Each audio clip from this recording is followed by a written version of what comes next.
There was one quick thing I've been thinking about for days, and I haven't resolved it, and I'm not sure that it's resolvable, and that is, when did the immigrant, we'll leave it and say the immigrant experience, when did it end? By end, I mean, when was there some kind of a break between what life was like, you know, after coming to America, and then somehow it becoming Americanized, as it were? I seem to think in my mind it may have been my bar mitzvah. Not because, oh, you became a man. No, not because of that.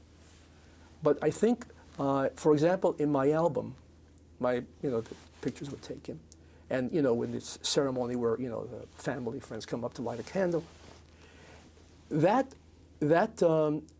pictures are heavily landslide, cousins from Europe who were born in Europe.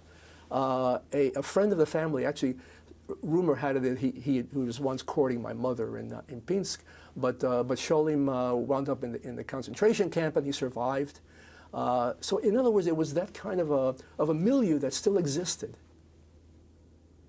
that I could still connect with Jewishness and Europe. I was very much, in my mind, Europe oriented, and I think I've never lost that in some way.